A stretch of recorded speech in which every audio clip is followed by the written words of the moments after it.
Good evening, everybody. I'm Derek Michaud, and it's time to go flush in the pocket, presented by the brands of Brunswick Bowling. And in the hot seat tonight, we've got seven-time PBA champion Hugh Miller in the hot seat. Hugh, how are you, sir? I'm great, and thanks, Derek, for having me over. Oh, absolutely, absolutely. So I guess we'll just get right into it. So, how did you start bowling? Okay, um, that's a question I was often asked in my touring days, Hmm. and there's a bit of a story to it. So, when I was a kid, my mom bowled in league, right? Like a lot of people my age, and women's league in the day, and the bowling alley had a nursery, and I don't know, 5 or 6 years old. So she'd go bowl and park me in the nursery. And back then, there was this cartoon called Baby Huey. And some of the kids in the nursery were teasing me and calling me Baby Huey, and I didn't like it. So I clobbered one of the kids with a brick. Now, these were plastic toy bricks, not real bricks. Right, right. But anyway, I got kicked out of the nursery. So, about that time, they had it was an 18 lane center, and the women's league had like 12 teams. So, the manager of the center, his name was Emery, would let me bowl two games on the end pair while my mom bowled league. So I started with, if people my age would remember, the the house balls had like yellow flakes on them. The 9 pound ones, I think they were Brunswicks, and then the AMF ones were, they had these little triangles on them, like blue and red triangles. So that was I'm going to say like about 1966 or 65. Okay. And then I'm going to say about a year later, my first Little League baseball team, we decided to bowl on Saturday morning together. So we had a team on Saturday morning bowling, and our team name was the Eagles. And this is like maybe around 1968. And a few years later, some rock band like stole our name and did pretty good with it. That's awesome. So I just want to do a small test here. I just want to see because I'm pretty loud in my headset. Yeah, Can you hear I'm can you hear me okay right now? You can hear me, right? I can hear you. You're a little weaker now. A little weaker. Okay, let me just. I don't have a headset on. I That's actually right. have some hearing aids here because I don't hear very good out of my right ear anymore. Okay, not a problem. So who coached you? Well, I've never really had much coaching. Hmm. Um, so I can't name a coach, Yeah. you know, kind of self taught. I do remember reading way back when Lou Bellissimo was a coach that had a book out. He coached the Oregon State bowling way back in the 60s and 70s. But my coaching was watching the Professional Bowlers Tour on TV. How's Mm. that? Sure. Saturday afternoon. Yep. That's what I Absolutely. watched. And back, perfect timing for me. When I started watching that bowling show in the late 60s and early 70s, there was a lot of lefties on TV. Hmm. So I had favorite bowlers. I had Mike McGrath, Johnny Petraglia, Dave Davis, all of the iconic left-handed bowlers of the day. And then, of course, a few years later, a lefty out of the Northwest hit the tour and had some success. Earl Anthony. Hmm. You did okay. Yeah. Um, when Dave Davis passed, that must have hit you pretty good. Well, yeah. I mean, it's kind of like all of the iconic rock stars we're losing now. They're people are getting older, and I'm not sure how old was he when he passed recently? He had to be close to 80. He was 80, I believe. Yeah. Yeah. So I'm going to be 67 this year. We're not getting any younger. Mm, yeah. Did it take you a while to become a serious bowler, or were you just like, okay, was it fun for you, and then later on you took it seriously once you realized you were good, or were you just kind of a serious bowler out of the gate? Well, I just bowled for fun as a kid, but I was pretty serious about it. But Mhm, and I still have all my old, back then when you bowled, you had your recap, the little, what do you call it, that the bowling centers gave out, a mhm, little like fold, and you wrote all your scores in there every week. So I've still got them all. The first year I bowled, I averaged 106, and then like 120 something and 130 something, and then 150 and 160 something. And, I just continued to get better every year until I was a teenager. And then, my parents kind of split up and I started really hanging around the bowling alley a lot and bowling not just once a week or twice a week, but almost every day. And by the time I was 13 or 14, I was averaging in the mid 180s, right? mhm, Um, but I was averaging in the mid 180s with like a conventional Brunswick automatic scorer. And then I got a fingertip ball. And then I got a Dick Weber 5 star. And then, like about 1971, I was 14 or 15. And that's when the polyester ball, Don Johnson started winning a lot on tour with that caramel. And I got one of those. And the minute I got that, and went from bowling in what you would call a brickyard, where I was averaging a buck 80 something. I bowled a spring league at Kenmore Lanes, which was a high scoring house. And as soon as my friend Dave Beckman showed me where to put my feet and how to, play the lanes, my average went from a buck 80 something to 215, mhm. just like that. Yeah.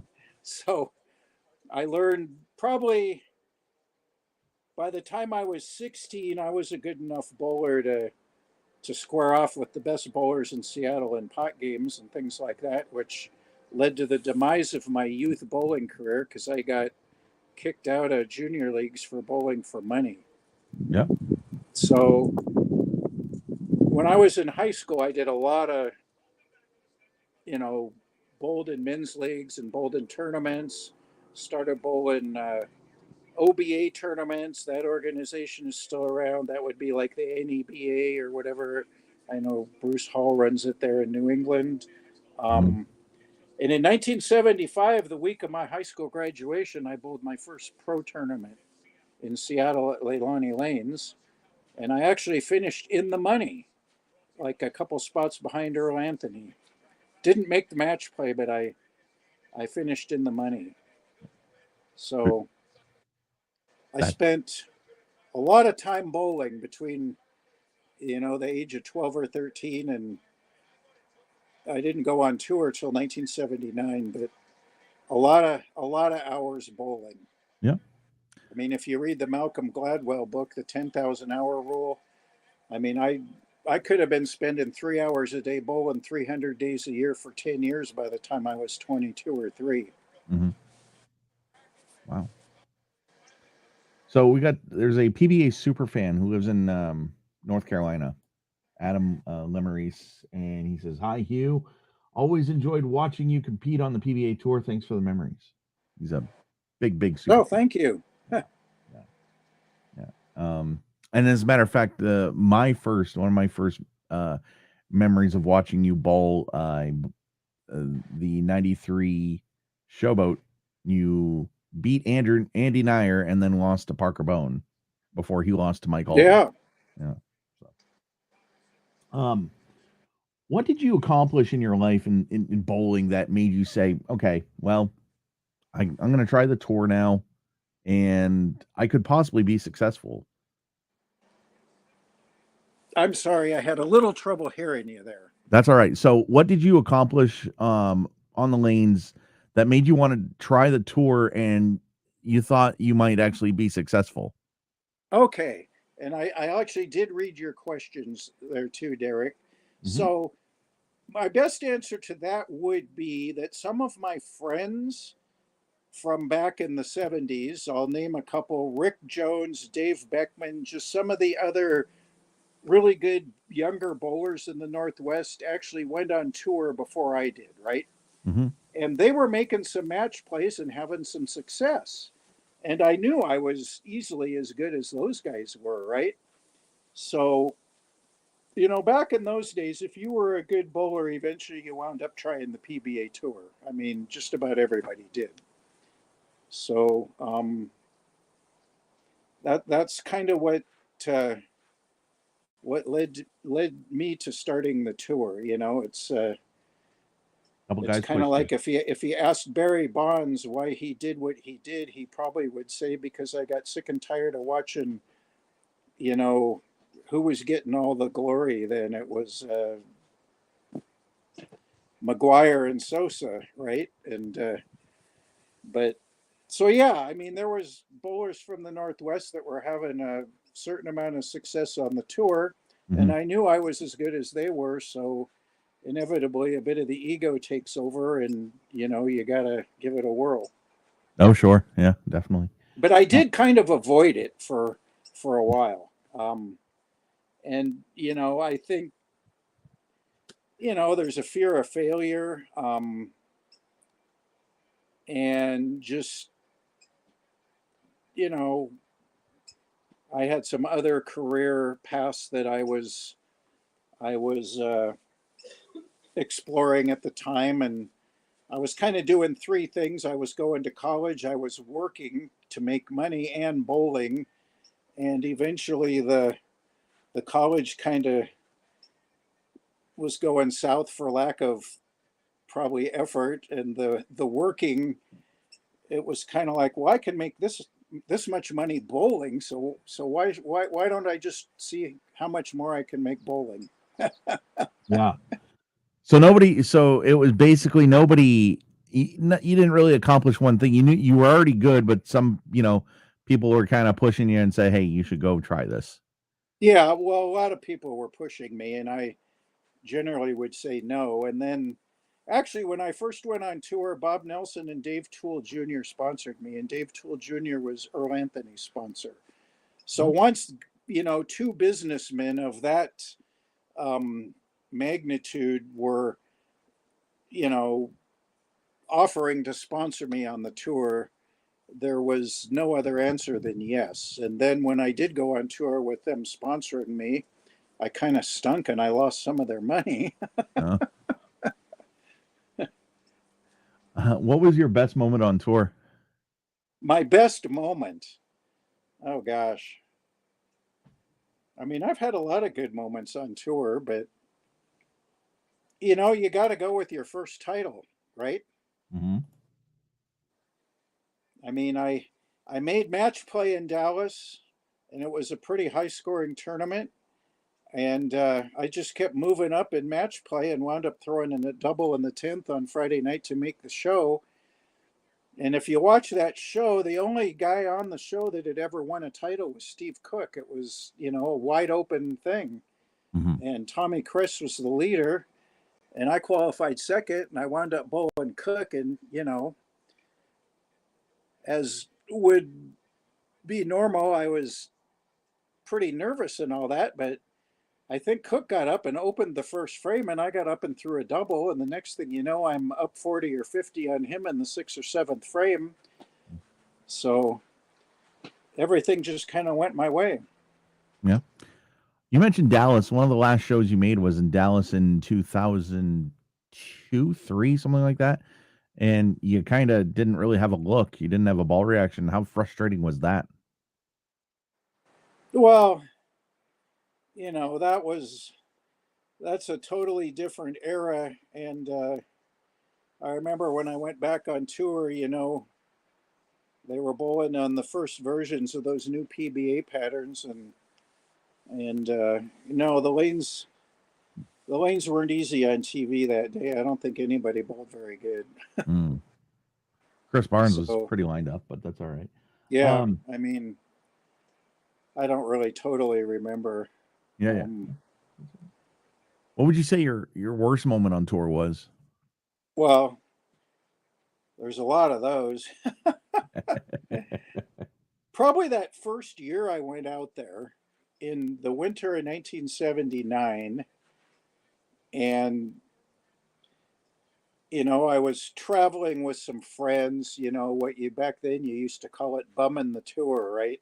Hmm. So I didn't have my own car, so I was kind of at the mercy of who was I going to room with, who am I traveling with, and it just got to be kind of a total disaster.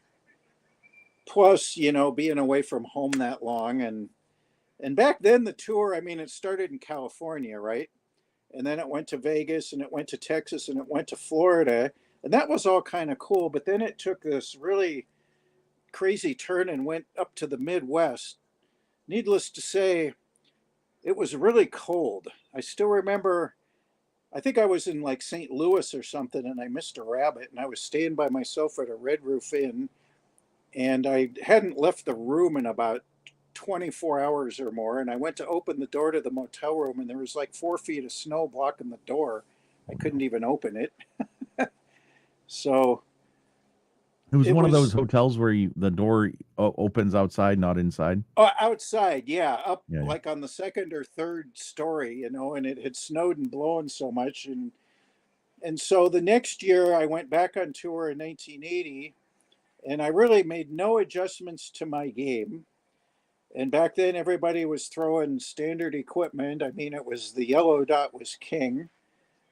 And the only adjustment I made is I got in my own car and I packed my bags and my bowling balls and drove on tour in my own car. Hmm. So now I have a car. And if somebody wants to ride with me or room with me, it's kind of, instead of me going on somebody else's whims. I was the boss, and all of a sudden I started bowling a lot better. That was my adjustment. So, Yeah. Um, what ball staffs were you on? um, geez, there's an interesting subject the way that works. Back then, in order to be on any ball staff, you had to win a lot of titles, like Mark Roth or Johnny Petraglia. Hmm. Um, I was actually never on a ball staff. I was on the Brunswick shirt staff. I threw mostly Brunswick equipment like in the late 80s, early 90s. Hmm. And then but I was never on a ball staff back then. Not really that many people were. Hmm. Um, and then I went on the Storm regional staff in, I don't know, about the mid 90s. So I bowled Storm until I quit bowling the tour in '05. And Hmm. since then, I've never been on a ball staff, Yep. um, which I wouldn't mind being on a ball staff, but Hmm. you know, it's a commitment because you gotta bowl more than I am, and you know, I don't think too many people are interested in having somebody that's going to be my age on their ball staff anyway at this point. But so I was I think the only time I won a title, actually, all of my titles I won, I was never on a full ball staff contract. Never. Hmm. No. I'm actually on a shirt staff. I'm on Bolify shirt staff. I'm sure you've seen that on Facebook, but yeah. I've been on Yeah. Bolify staff since 21 I mean, January. I'm kind of older and a traditionalist, and so my mind still tells me that to be on a ball staff, you should probably get on national TV and win some tournaments. Hmm. But nowadays, all these people that I don't even know who they are, I see they're on ball staffs and they're always posting videos on Yeah, yeah. social media and stuff. And I'll post if I bowl like a PBA event. Hmm. and I win it, I have no problem posting a picture of the trophy and the bowling ball. Right. But I will say this, I'm the guy that threw the ball. The ball didn't throw me. Yep. And all of the companies make very good equipment these days. Hmm. Um, you know, I don't really see one company being heads and tails above another. Sure. And that kind of was the case way back. When I first started on tour, I mean, there were some bowlers that threw balls that were made by other companies that had a logo change and things like that. Um, because that resin plastic ball was king in the late 70s, and that was made by Columbia. Hmm. And AMF didn't have a ball that competed with that. They did come out with the Pro Classic, and that's actually, I think, the ball that Tommy Kress was throwing when he bowled me for the title in Dallas. But the serial numbers on those Pro Classics started with a C, and the C standard for the company that made the ball. Okay.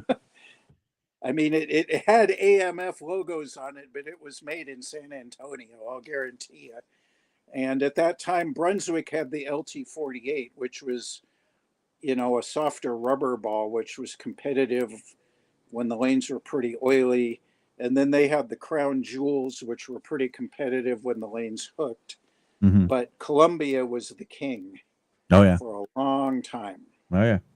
and nobody was close. Um, yeah, yeah. So Stephen F wanted to know if you've ever got a bonus for using a certain ball on TV.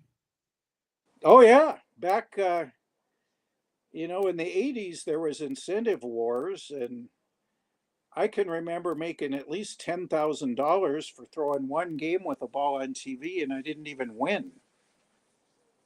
You want how much? $10,000 Wow. for finishing second. Huh. And I believe that ball was an Ebonite Firebolt. Okay. Yeah. Well, Adam says he remembers the AMF Cobra. Um, Yeah, that's a urethane ball. That's, I think, early 90s. yep. Um, I'm going way back here, 1970s, early 80s. In fact, here, this is a PBA 300 ring here. I'll show you this close. Whoops, whoops, whoops, whoops. Okay. yeah. The date on this ring is March 26, 1981. And I think this could be the first ever 300 bowled on the PBA Tour with a urethane ball. Because this was in Kansas City, and the week before, in 1981, the AMF, what was the first urethane ball? And I can't even remember now. I'm having a brain fog. There was cases of them in Toledo with Hmm. Larry Lickstein's truck. Hmm. Okay, the AMF angle, and every touring pro in the tournament was drilling an AMF angle. The first urethane ball in Toledo in 1981. And so I drilled one, and the next week in Kansas City, I was bowling terrible. I was way under, not even in the cut, so I figured I'd give that urethane ball a whirl the last block. And I remember I bowled 300 like the second to last game of qualifying, and I think I had a couple Brooklyns in there or something, but that could be the first 300 on the PBA Tour with a urethane ball.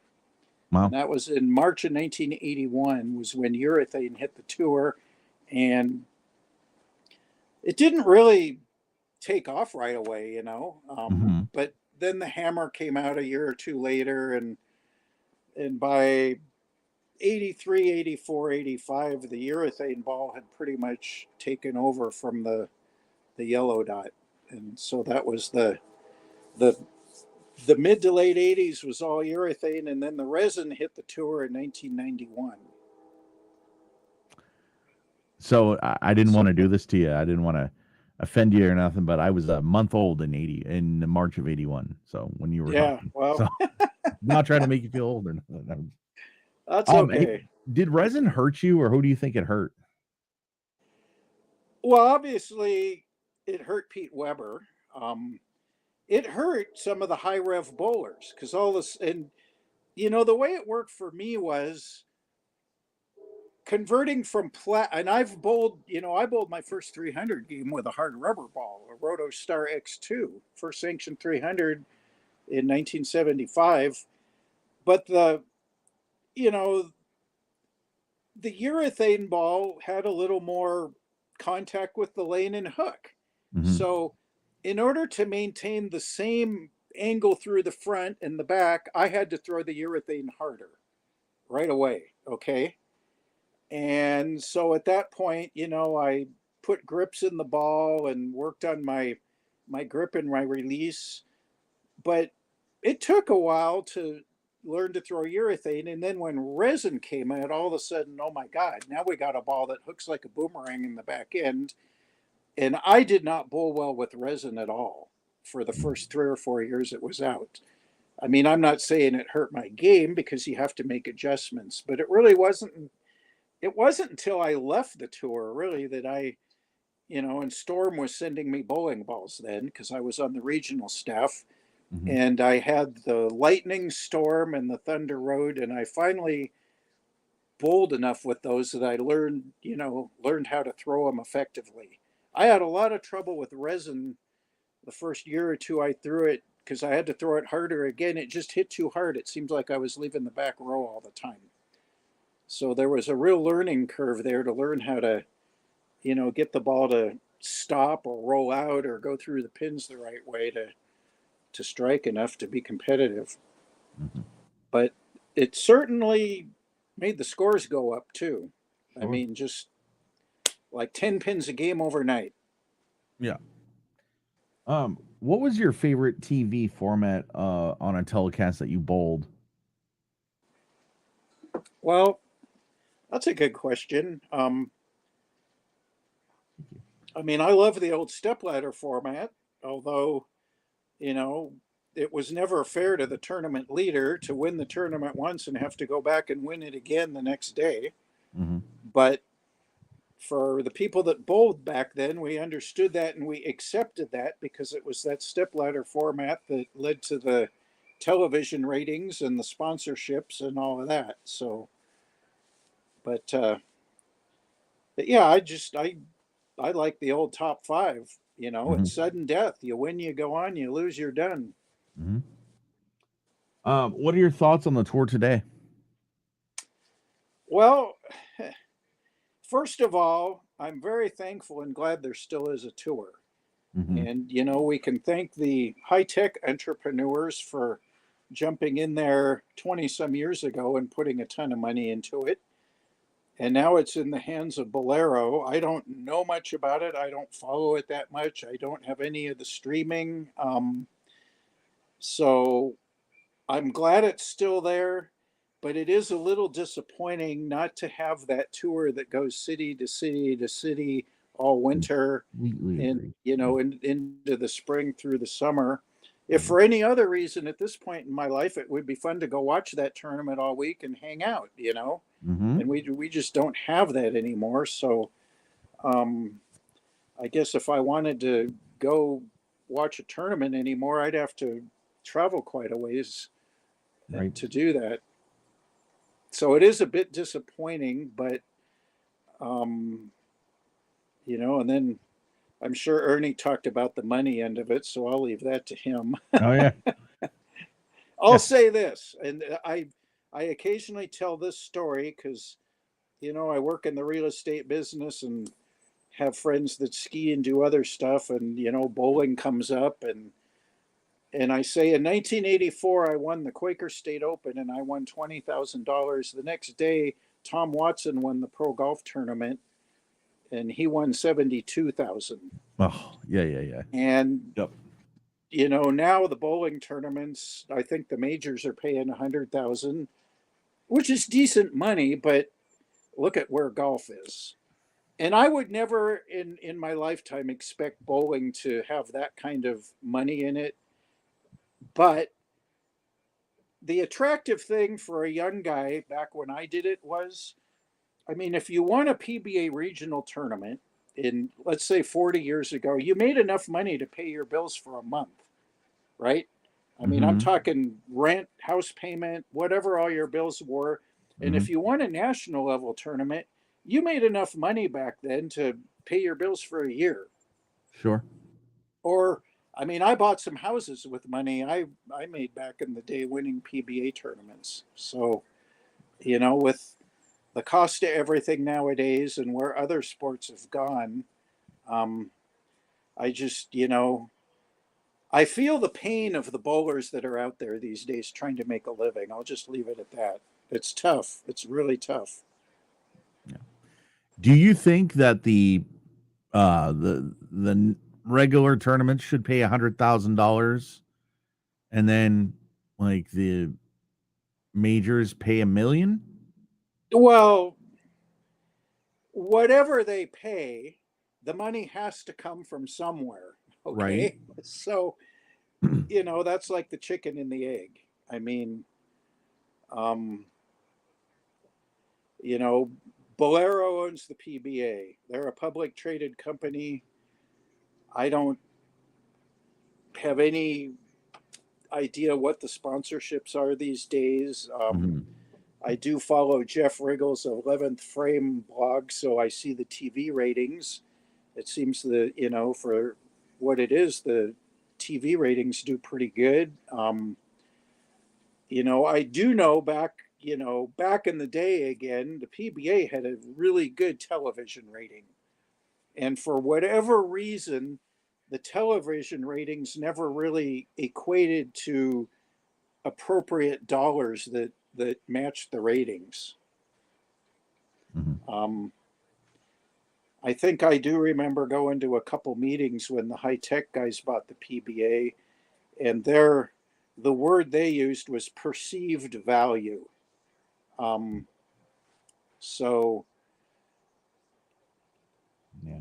I guess that the perceived value of bowling has just never quite matched the reality of just how hard the bowlers work and the effort and the time that they put into it. And I'm not just talking about the PBA tour. I'm talking about the PWBA tour Mm-hmm. and the PBA senior tour, all three tours. Mm-hmm. In 1998, Earl called you one of the greatest bowling ambassadors of all time at the Oh, Chevy Trucks really? Well, I never heard that. at the Chevy Trucks Classic uh, that Oh, used to I be on get a chuckle out NBC. of that. Yeah. Okay. Hold on one second here. So, what what is your bowling pet peeve? Oh boy. Um, Another good question. My bowling pet peeve. Um, huh, I don't know if this is a pet peeve, Mm-hmm. but I was always a fast bowler. Okay, and the television crew loved it when I made TV.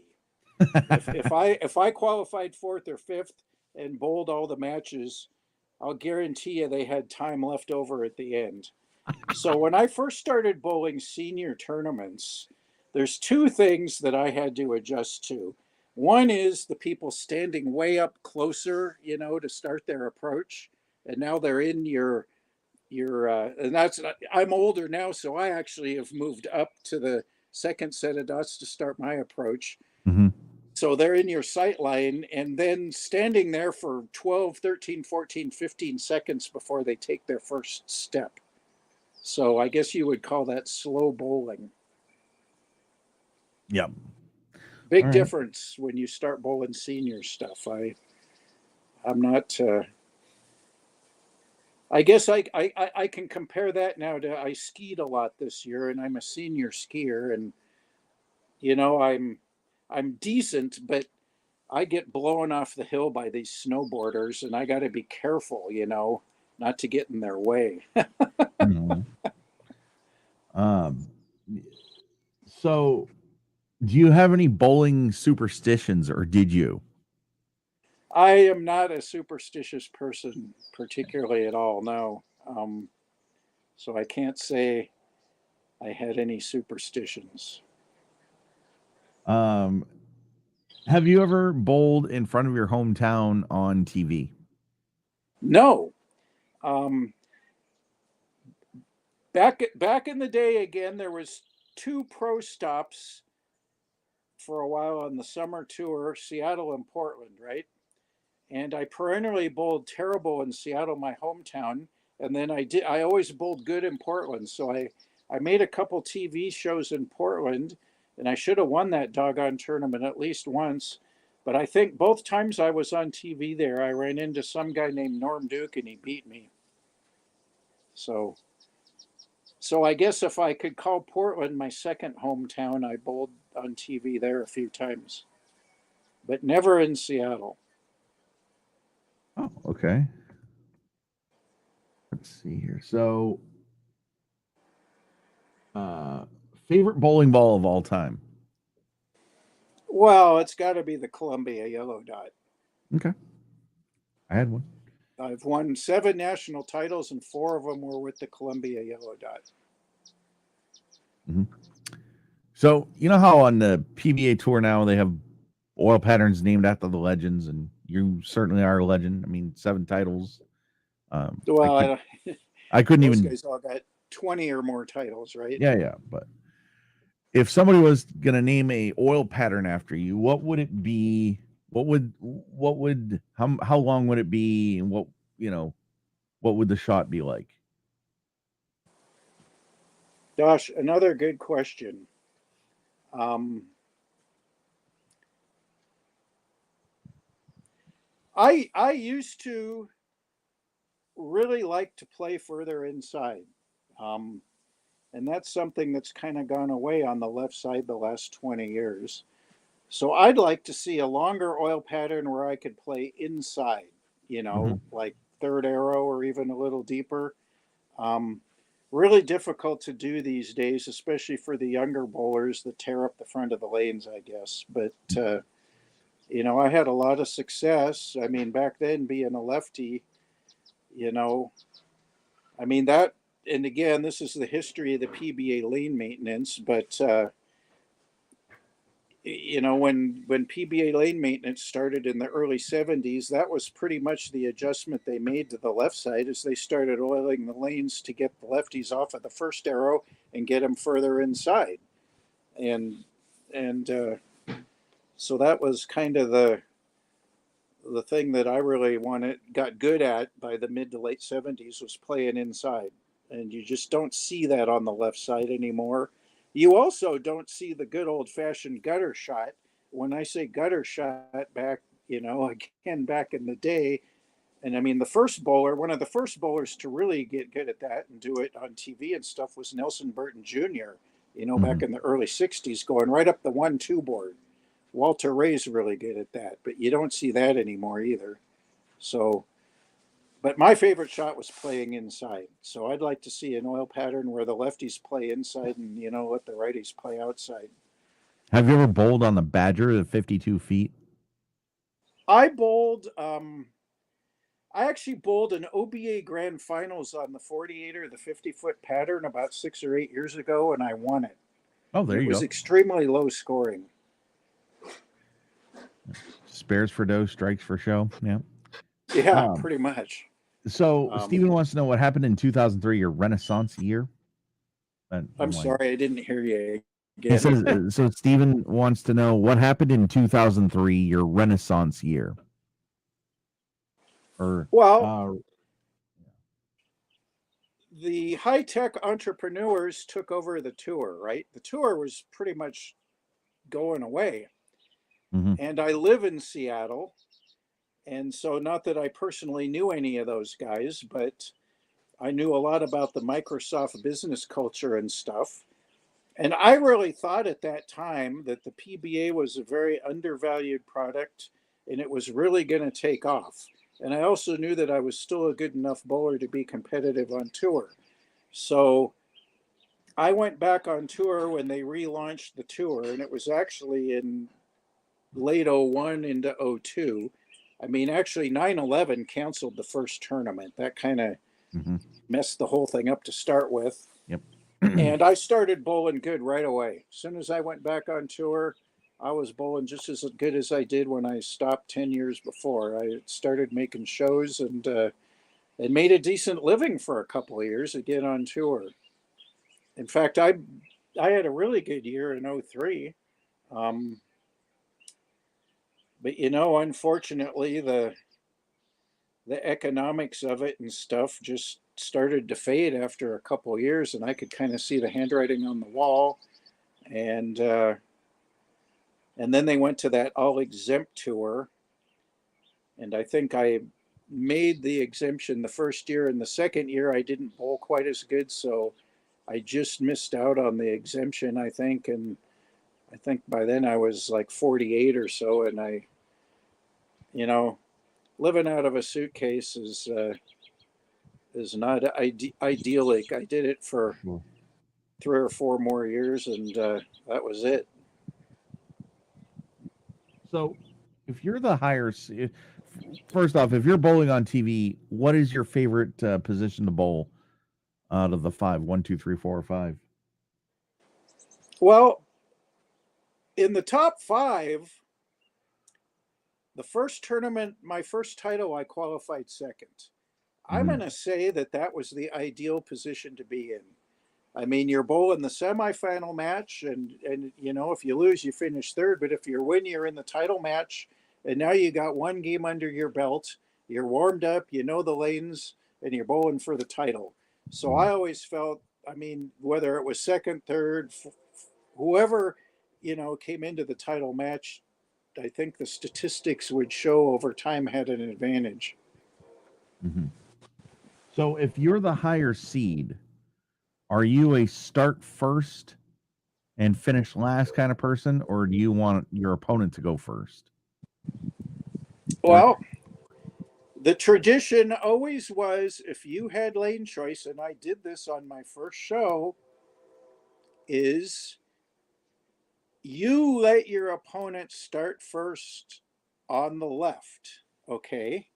Then you go right, left, and you finish first on the left lane. So you're forcing their hand in the 10th frame. The bowler that finishes first, forces the hand of the bowler that finishes the match. So Mhm. I would always go with that. Nowadays I think that maybe ball reaction on one lane or the other might come into play. Um, I never really paid much attention to that. I mean, it's my recollections of bowling on TV were, you. I don't know if you were ever worried so much about ball reaction. It was kind of a battle of wits, and trying to keep yourself together, and the philosophy was always to finish first if you had choice, and let your opponent, force their hand Sure. Mhm. in the 10th frame. Yep. Did you ever feel like you had an opponent where you had their number, like you felt like you could beat them? The question used to read when I first started this podcast. Um, did you ever have an opponent that you felt was easy? And I mean, I know that nobody's easy, but did you ever have an opponent where you felt like, geez, very confident against this person? I could beat him either on TV or in match play. Well, I never made TV enough to really have that experience. I will say that the first 2 shows I bowled, I beat Steve Cook on both of them, you know, Mm-hmm. and I didn't really know him that well. So I was kind of worried that he might not like me, and he was a rather large guy. So He was. I was a little bit worried that he might, want to beat the living crap out of me or something. But no, not that. Steve Cook's a really nice guy. Sure. And then when I went back on tour, yeah, I had a lot of trouble with the Traber brothers. It seemed to me every time, and that was when they were bowling those elimination matches, right? Yeah. And it seemed like every time I made the cut in a tournament, I was running into either one or the other of the Trabers, and they just kept kicking my ass every time. Sure. Yeah. Not one, both of them. Right here. I got Like you. a double whammy. Shout out to Dave or Dale if you ever guys ever want to be on here. let me know. I haven't seen either one of them for quite a while, Oh yeah. but they Um, both had my number back in the early 2000s. And there were some good matches there, you know. yeah, Um, oh yeah. Well, you yeah, look at a guy like kind of going back on Steve Cook real quick. You look at him and how big he was. He was 6'4", 6'7", or something like that. Then you look at six Mika seven. Koivuniemi. I mean, way had a higher launch angle, and Steve was kind of a stroker lefty. Two different Well, styles. Steve, I mean, you know, obviously a very powerful ball. Hmm. You know, I would call him a super power stroker lefty, but he certainly had the ability. And then, you know, Mike Albee too, to hook the ball a lot more than I did. Hmm. And you know, they could kind of stand right of center and go out even when the lanes were hard and get that ball to come back from the first three boards. And then you know, in the mid 80s another lefty showed up on tour that was just they called him the buzz saw. He was really powerful. John Gant. Yeah, yeah. Okay. And you know, I think if he would have bowled more, or you know, certain things happened with lane patterns, whatever, but he could have been kind of a, you know, certainly could have changed the game. I mean, he did have quite a bit of success, but I don't really think he stayed on tour all that long or bowled all that much. I remember, you know, his wife was a doctor and he had kids, and again, maybe living out of a suitcase Long enough to win wasn't 4 the titles. yeah. So, but Yeah. you know, I just One remember major. watching him bowl the first few times and going, "Oh my goodness." Um, what was a PBA rule that you agree with? A PBA rule that I agree with? Right. Oh gosh. Um, Another good question here. I've never been that into rules except the ones I've broke. I used to like this about the tour, again, way back in the day, Hmm. and they changed this.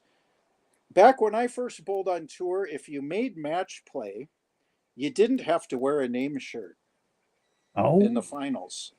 And a lot of people would go out there dressed in some, you know, really cool shirts. You know, this is back when, you know, people didn't. I mean, now everybody wears a bowling ball brand shirt, even to league with their name on it. guilty. And I look at that and I kind of laugh at it a little bit. But, you know, again, I'm old school. Well, In first fact, time I ever back when saw. I first went on tour, even if you were a PBA member and entered in the tournament, you had to wear slacks to walk in the bowling center. Hmm. If you didn't, you could get fined. You couldn't go in the bowling center wearing jeans. Wow. Okay. Yeah. Wow. I mean, I the first time I ever saw the shirt name on the back of the shirt, I went to Milford, Connecticut in '99 to watch the pros, and I don't know, I thought it was the coolest thing ever, and I get it, it's so that you can get autographs or whatever, but and I'm like now I'm obsessed with it. Like I wear it bowling league, bowling tournaments, so you know I am definitely guilty of being one of those people you laugh at, which Well, I'm okay with. I didn't mean to No, put no, no, anybody no, down no, for doing that. no, no, no, I no, just, no. You're fine. I remember I used to have a light brown shirt, and it was a Brunswick shirt with white lettering on the back, and you could Yeah. barely see my name. And I always saved that shirt. And if I was really bowling crappy, I'd wear it so nobody could see what my name was. No, no, no. No, that's that's awesome. Um, did you sign a lot of autographs when you were on tour? Yes. Gosh, I remember, you know, they used to have a ton of pro-ams. And if Hmm. you were a younger bowler and you were looking to make extra money, you could bowl pro-ams the whole weekend. And everybody'd want you to sign an autograph, even if you'd never won a tournament or been on TV. Sure. Yeah. You know, I treat you guys all the same. I mean, I look up to you guys. I consider you guys heroes, and if you ever bowled on TV and I watched you, I idolized you, and, you know, you included. Um, so Steven wants to know, and I know we talked about this off air, but are you, you know, he wants to know if you're bowling the PBA 50 this year. Um, I don't plan on it. No. Mm-hmm. Again, we did. A friend of mine, Mike Kelly, helped me a lot with my career statistics for the Washington State Bowling Hall of Fame a few years ago, and also another historian, Eric Hartman, helped me with my. That's another subject altogether. Mm-hmm. But I've bowled 60 PBA 50 tournaments since I turned 50, and that was 17 years ago now. And I've bowled for the title in 12 of them. So, Mm-hmm. what little bowling I've done on the PBA 50, I probably bowled better than I ever did in my career. Mm-hmm. But I have no plans on bowling. My hips really started bothering me in 2017, and I'll bring money into it. There's just no money in it. I Sure, mean, yeah, yeah. it's if there was an opportunity to go out there and win a tournament and make 40 or $50,000 or something, or even bowl decent and make 10 or 15, I'd probably go bowl a few. And if my hip starts killing me, well, that's fine. But for the little amount of money that's in it and the amount of time and effort, it's not just, having a bum hip, it's the equipment. You got to be right on your equipment these days. And, you Mm-hmm. know, I can't just go bowl one tournament and be tournament sharp. You got to go bowl Sure. 3 or 4 of them. Yeah. So it's just too far, too expensive, and I'm too old. How's that? All right. All right. So there's somebody that knows you. Dave Jacobson says, "Good to see you. Looking good, pal." That might be a Dave Jacobson I used to bowl with. Yeah, I don't I know. think so because when I shared the post, he said I'll watch later, but you know, tell Hugh I said hello. So, uh, Yeah, another one of my good buddies that was a really good bowler and just totally gave it up many years ago. And, you know, I've got a lot of friends. Some of my idols, and again, are some of my bowling friends that were tour champions that actually totally quit the tour and went into other careers and did mhm, very well. mhm, Um, I mean, this is a bowler that some people would recognize, others would not. His name's Tony Maurice, originally from Wisconsin, okay, and he's a real estate guy in Bellevue, and he's done great. I'm telling you. I saw his name on the sold sticker on a house, a $3 million house a while back, and I'm like, now that's something I'd like to do. So, the bowling at the high end like that, it's kind of an addiction. Any sport, right? And it's mhm, kind of hard to give it up. So, sure, um, I still like to go bowl and compete occasionally. right, Like I said, I plan on bowling the PBA 60 or the USBC Super Senior Masters mhm, in Vegas, and then the regular Senior Masters is right after that. But I did that a couple 3 years ago, and I can't bowl that many games back to back. okay, You know, yep, if I get my right hip replaced, maybe, but I don't know. I mean, going out there and bowling at a high level with 2 hip replacements, I'll say this: I don't know if anybody's ever had any success doing that. So maybe I should try it. What do you think? yeah, sure, yeah, anything you want to do. I Um, mean, I met a lot of people skiing this year on new knees and new hips, and they do great. Um, so what uh, was a PBA rule you didn't agree with? a PBA rule I didn't agree with. Yeah, You know, there's some non PBA rules I really don't agree with. Okay. So can I answer it from that direction? You can do whatever. This is your podcast. You can do whatever you want. Go right Okay. ahead. I've written articles about this. I've made it very clear how I feel about it, and just about any top PBA Pro Hall of Famer would feel the same way. Amateurs should not bowl for money. Do not pass go. Do not collect $200. And please tell me another sport that allows amateurs to play for as much money as pros. And if somebody can name another sport where that works, then I'll listen.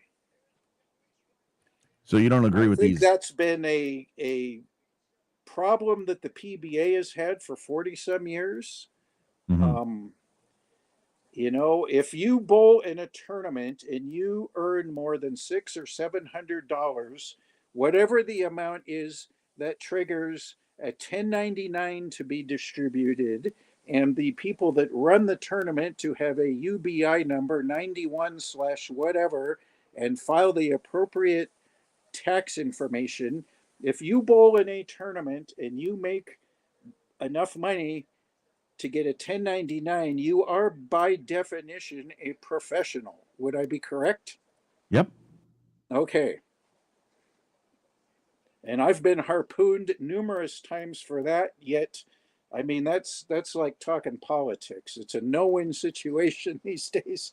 But my son works for the National Football League, and I'll guarantee you there's nowhere you can go to play football without signing a professional contract. There's a couple other leagues now, right? The USFL and stuff, but they are Yeah. pros. They sign a contract, they get paid.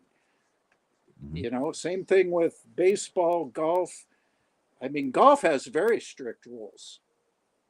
Mm-hmm. You can win pro shop merchandise and a little bit of cash playing in a golf tournament and not be a pro, but it's not very much. Mm-hmm. And even if you're teaching at most courses, you go through, and Dave Jacobson could answer this. He knows more about golf than I do. So um, I just think it always hurt the professional end of bowling to have all these amateur tournaments paying all this money, and I'm still banned from most of them because I have PBA titles. So when I quit bowling on tour in my 30s and started another career, I would sit there, and that's when the internet started coming out in the 90s, and I'd see guys making $40,000 in these megabuck tournaments in Vegas, and I'm banned from all of those. That So I bothers me. that's a rule in bowling that I think there should be a clear-cut definition of what an amateur and a professional is. Mm-hmm. And I don't even try to explain it to my non-bowling friends anymore. Got you. Won't Mm-hmm. even go there. No, I get you, and that's what bothers me too. Because you, you use you for example. You did well for yourself, seven PBA titles, and now you probably, I don't know, you can't go bowl nationals, or if you're a pro, you can't bowl. I think Parker Bone couldn't bowl with his son, or Barnes couldn't bowl with. Yeah, Uh, my son is a PBA member. He's bowling a regional today. I can't bowl nationals with him. oh, Um, I don't like that. I still bowl nationals. I just bowl it with some of my non-competitive, not high-end bowling friends, a few past clients. I can call it client appreciation. And I was banned from bowling nationals all the years I was a touring pro, I which don't is like that. another subject about the USBC Hall of Fame and all their rules and stuff. I mean, one of my good friends, Dave Hughes, nominated me for the USBC Hall of Fame about 6 or 7 years ago, and my resume pretty much didn't go anywhere. So now I guess I'm in the veterans category. But I wasn't able to compete in that tournament to have a shot at winning the coveted Eagle for 17 of years. And when I did start bowling it again, after I stopped bowling the tour, I was on some pretty good teams, and we had a couple shots. Just didn't get there, and I had some really good sets. But yeah, you're as a touring pro, you weren't allowed to bowl a lot of stuff, just about anything really that was worth anything. So that's why I pretty much stopped picking up a bowling ball and got into the real estate business. Yeah, I don't like You that. I know, don't like that. I mean, it's kind of punishing you for being a pro, that would be correct. punishing Exactly. you for having a tour card. I went to a tournament. I was looking to bowl tournament in Columbus, Ohio, and somebody asked me if I could find a fourth bowler. I was like, well, I know a lot of pros in that. And then she made a big stink and called this guy said, pros aren't allowed to bowl these tournaments, are they? And he, just whatever, just kind of blew it out of proportion. And it was kind of ridiculous. But yeah, so Well, there you go. believe me, I know the drill. Oh So yeah. that's what I'm talking about. I mean, if amateurs weren't allowed to bowl for money like they are, then you wouldn't have that situation. And speaking of Bayside Bowl, I believe they have a program there.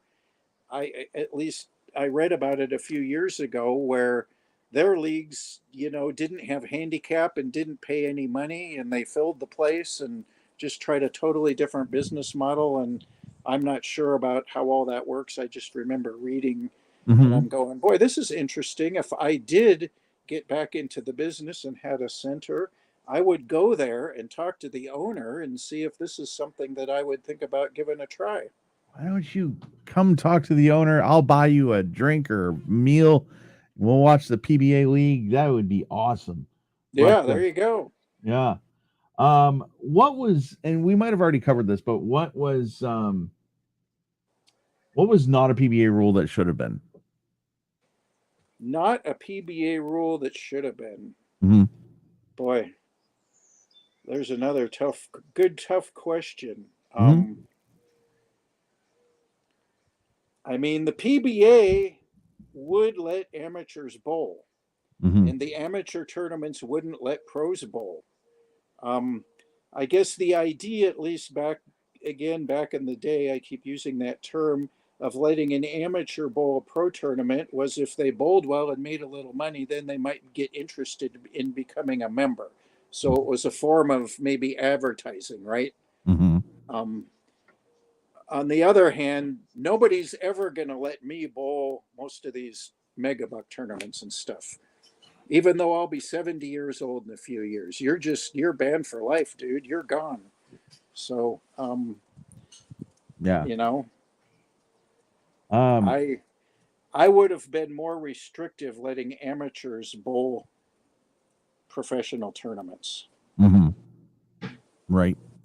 I agree, 100%. But again, when you need the entries, then it would make sense. The business model is you need entries, so it's kind of a forced situation. Right. Um, yeah. So I was talking with Ernie the other night, and when we got done, and I was announcing the next guest. He said, "Oh, Hugh, he's a political activist like I am," and he meant in the bowling, not like politics. But I was like, okay, that's great. I can't wait to have this conversation. It's a lot of fun. Well, I'll So tell you, here's my story with that. go ahead. I used to write for the bowling papers here back in the 80s and the 90s, and the bowling papers are no longer around, sadly. Um, Bowlers Journal and all that stuff.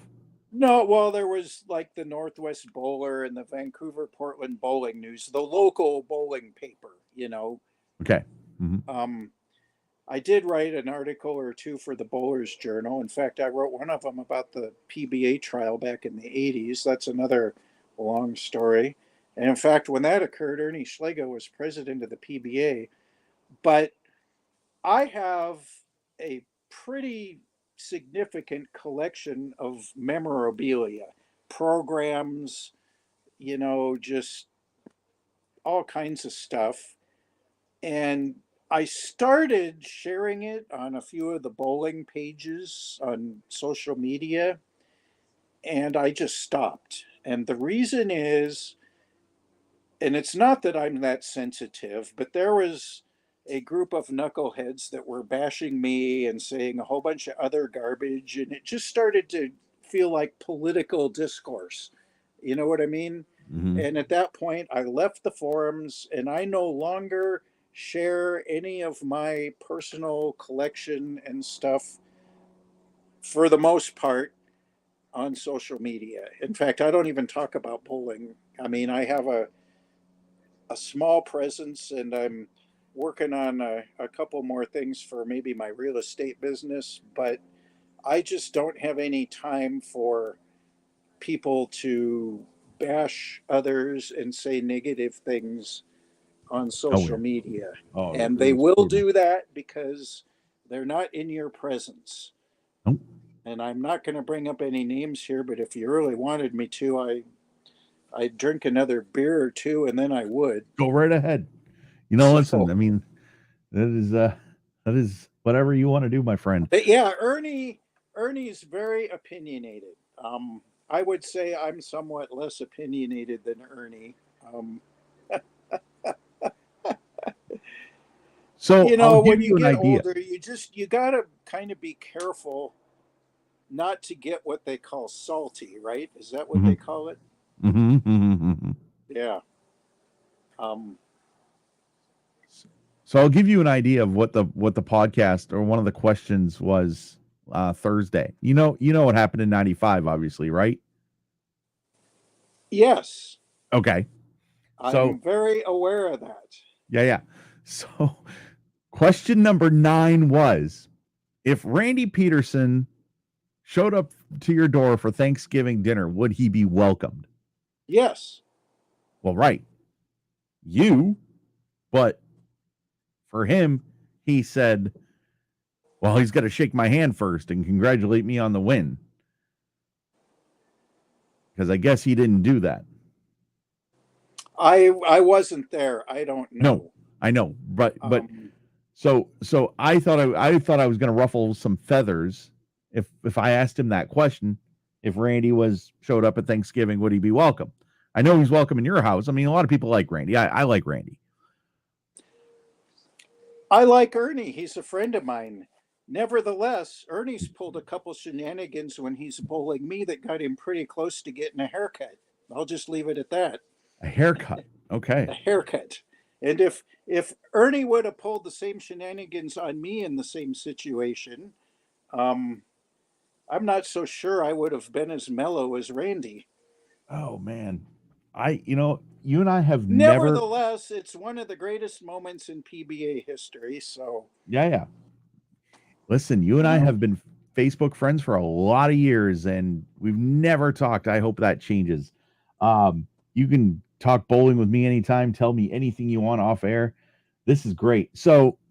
Um question 20 was, uh what was your last moment on tour? I know we covered that off air and why.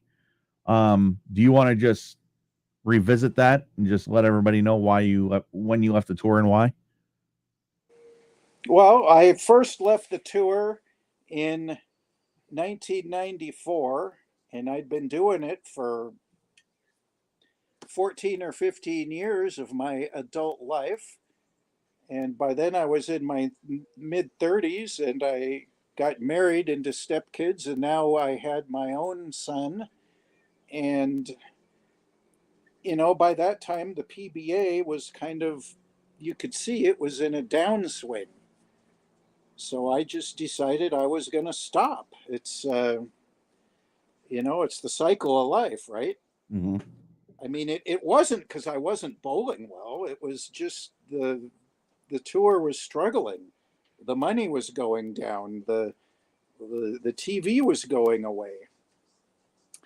And then I started again when the high tech guys bought it, and I had one really good season where I made over $100,000. But it was right back to the same thing. The What looked like a great opportunity, you could kind of see it fading again. And in both those cases, and again, I'm you know don't have all the facts and the numbers. I'm a pretty good historian on the PBA, but I think there were several occasions where the PBA was getting pretty close to going away. And, the women's tour did. It just vanished more than Mhm. once. So, you just look at that, and I'm in the most productive years of my life, and I just felt like it was time to do something else. So, um, I mean, I'd love to go out and bowl. Mhm. It's just too expensive and not enough money Oh, for I get me. you. Oh, yeah. So I had not that it was any of my business or anything like that, but I had no idea. I thought that when you made the shows in 2001, 2002, 2003, I was like, okay, he's just been working his butt off for 20 plus years. And, but yeah, I mean, I didn't realize that you left the tour and then came back, but that's good. Um, so when I did this podcast, a lot of guys that do these podcasts, they do, 10 frames of just random stuff. I wanted to do, because of the name Flush in the Pocket, I wanted to do 12 questions. I don't know when the last time you bowled 300 was, but you're going to bowl one tonight, sitting on your porch drinking a few beers. Uh, you know, Sounds perfect. And so it's just 12 random questions. So I guess let's get into it. What's your favorite food? My favorite food? Yes. Gosh, another tough question. How about Italian food? Okay. Good So answer. when people say Italian, I have to ask this: does pineapple belong on pizza? No. Oh, okay. And I'm not talking about pizza either. I'm talking about home cooked or cooked to order Italian food. I've cooked in an Italian restaurant. So, I mean, it could be anything from, clams and red sauce with spaghetti on the side, but, your basic, you know, chicken parmesan, chicken marsala, Mhm. just all the good Italian dishes. Yep. Favorite music? Favorite music, another great question. I mean, obviously, I grew up with classic rock, and 1971 was the greatest year in the history of music. But my ears aren't any good anymore, especially my right ear. And I've been listening to like bossa nova and Stan Getz and Astrud Gilberto and jazz masters and you know a lot of jazz lately. Mhm. So, um, Yeah. but I mean, if you want to ask me who my all-time favorite group is, you just gotta go with the Beatles. How's that? Okay. Sure, no problem. Um, what what is your favorite? Do you have a favorite hangout? Yeah. Okay. Um, this past winter, it was Summit Central, which is not a real fancy ski area, but there's four. I bought a season pass, so I spent time hanging out up there like I used to in the bowling alley, and it's only 45 minutes from my house. So I spend a lot of time up at the ski areas. That's my favorite hangout these days. Other than that, it's my backyard. Yep. I could turn the iPad around here and show you. I'm going to cook Sure. a steak on the outdoor grill here pretty soon. Am I interrupting your mealtime or anything like that? No, no, not Perfect. yet. Good. Good. We got 16 minutes left in the third period, and the Kraken are up 4-2. So as soon as this hockey game's over, I'm going to start a fire and make a steak. There we go. There we go. So, we'll be done way before that. Well, let me ask you this: what's your favorite time of year? Winter, spring, summer, fall?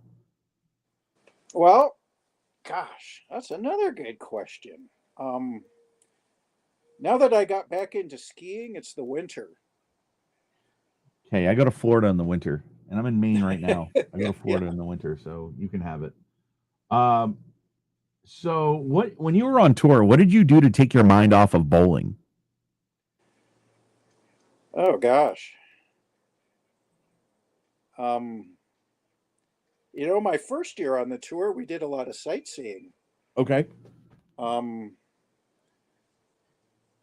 Geez, when I went out there again in my 40s and I had a laptop computer with me, I'd sit in the motel room and surf the internet.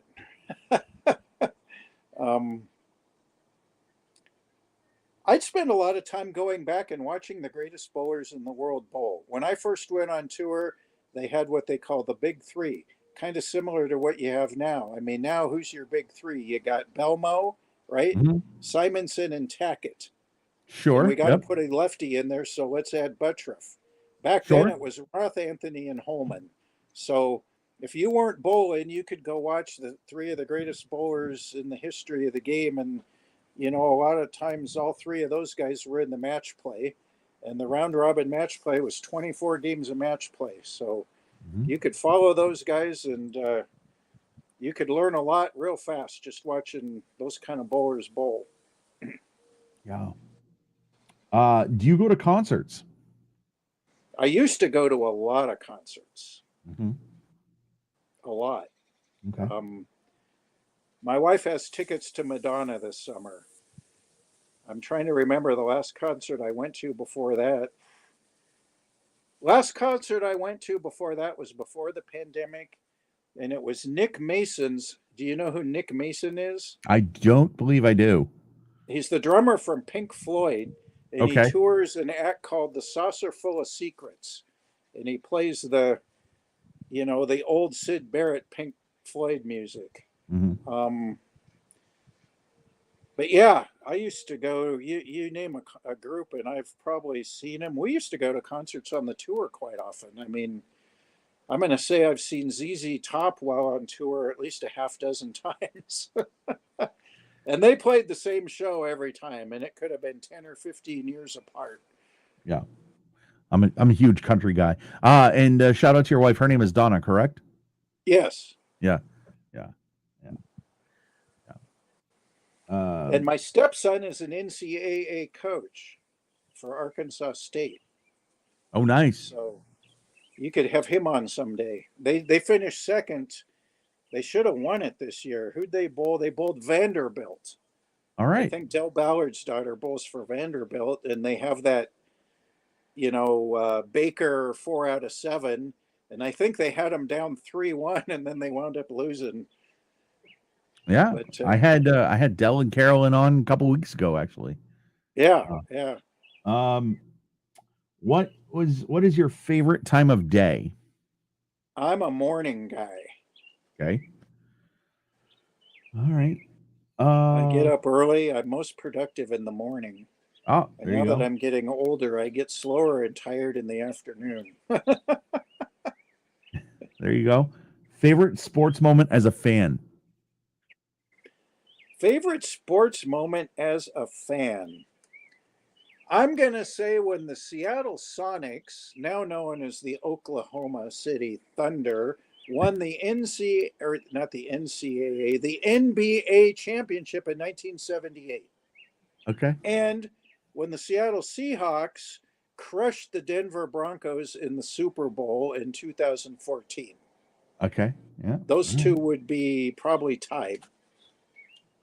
What's your favorite bowling moment as a fan? As a fan, Yeah. oh gosh. Again, I used to love watching that Pro Bowlers tour on Saturday afternoon. And the top of the tops back then was the Firestone Tournament of Champions. Mm-hmm.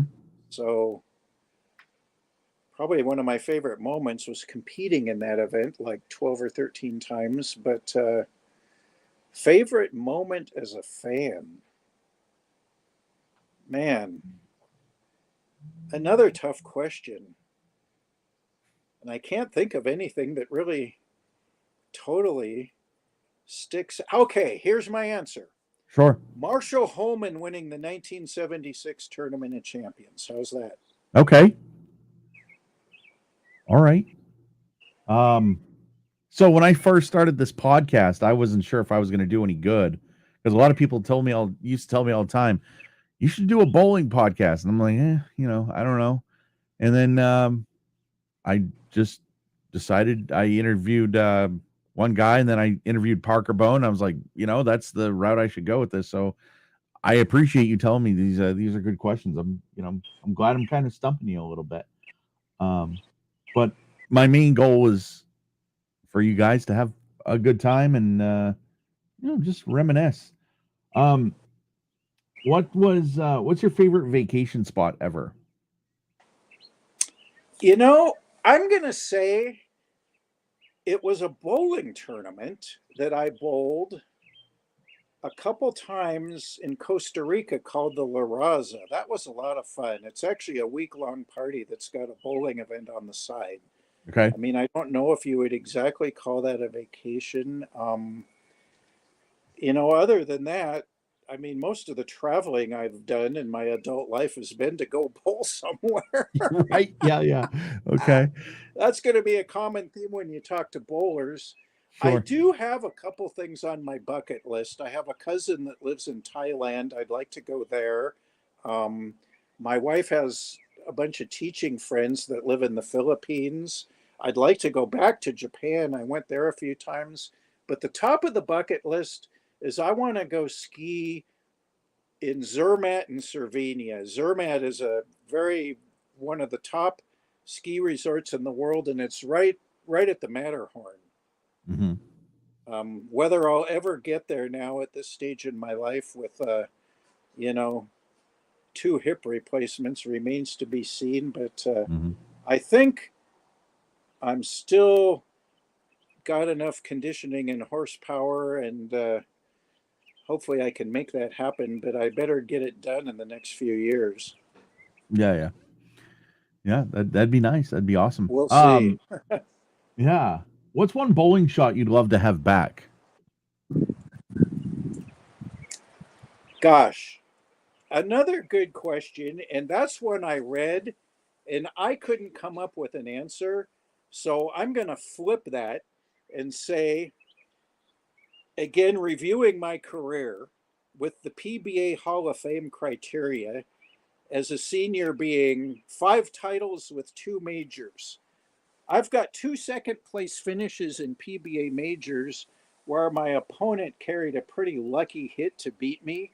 And I think, again, I may have finished first and struck out to force them to do something. Hmm. So I'd like to have them throw those 2 shots over. And, and, Okay. and if they didn't strike on those, then I'd have, 5 or 6 PBA 50 titles and 2 majors. But I can't remember. I mean, I think I struck out in the 10th in both of those instances to force my opponent to do something. And Hmm. I can't think of any shot that I've ever thrown Yeah. that was sticks out in my mind, that oh my god, I'd love to have that one back. I I made mean, the I'm sure Dell might say he'd love to have that gutter ball back, but realistically, that got him enough publicity. Maybe he'd say, "No, I'll take it." No, you know what? I was just going to say when he was on here, and okay, so when Dell and Carolyn were on, they're on Storm's staff.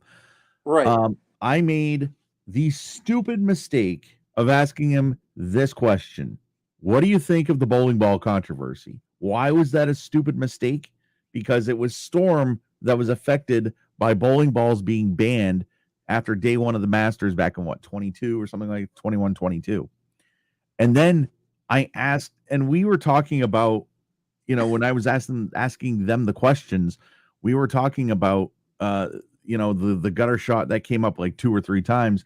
And then I made the stupid mistake of asking both of them, what's one bowling shot you'd love to have back? And Dell was just like, well, mine. And I'm like, oh, great.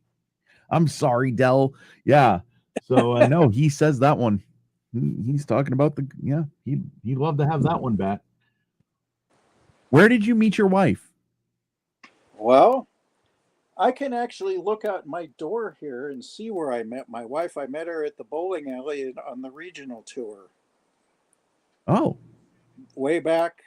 So, you know, I guess if I'd have to thank newly elected PBA Hall of Famer Gary Mage, and he was the regional director for years. We had our disagreements over the years, but if he would have never started the regional program, I may have never met my wife, because I met her, you know, years ago at regional tournaments.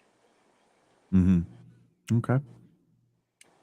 How do you want to be how do you want to be remembered most when, you know, when you're no longer with us?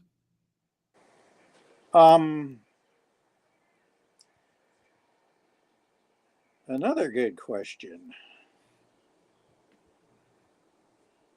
I'd like to be remembered as somebody that always treated my fellow competitors with, a pretty good amount of respect. Um,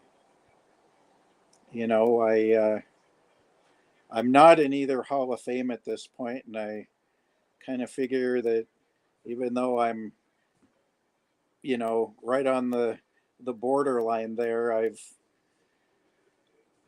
kind of reconciled myself to the fact that that's becoming less important than, maybe that was a driving factor for me renewing my career, that, I felt like I'd had a good career, and I still had a few more things I thought I could prove or do. But I just like to be remembered as somebody that worked hard at my game, and treated my fellow competitors with a lot of respect.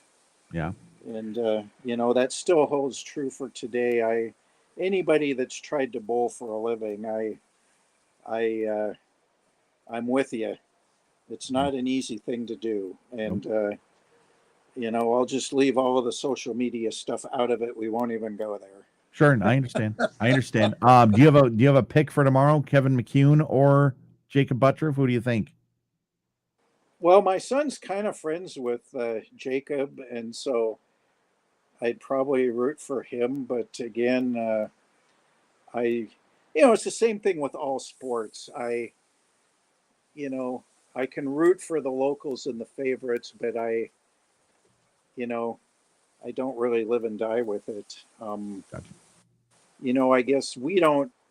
I mean, Marshall Kent is from the Northwest, from Yakima. I think Hmm. he lives in Vegas now, but we really don't have any national touring bowlers that are competing at a high level from the Northwest anymore, Hmm. to root for. So um, I do watch, the FS1 stuff and the majors. I don't have the streaming and stuff. And like the bowling ball controversy and all that, I read Jeff Riggle's 11th Frame blog, but I don't follow the stuff that close anymore. Sure. Yep. Um, Well, you know, Hugh, thank you so much for this. I hope you had fun. I know I did. And oh yeah, thanks for having me, and bringing some awareness to, what the bowlers did and still do. absolutely. And don't have a guest lined up in the future. I mean, we got some stuff working on. I just gotta, get with them and make sure. But this has been Flush in the Pocket, presented by Brunswick. Hugh, thank you very much, and enjoy your steaks. And I'll talk to you soon. Yeah, by all means. And when I get my Microsoft Office back online, I'll send you that article, Bowling Bullies, and then some of the title stats and stuff that I have on my hard drive. How's that? Absolutely, that sounds great, man. Well, you be well, and we'll talk soon. This has been Flush in the Pocket, presented by Brunswick. All right, thanks. All right, thank you. uh, Kill it.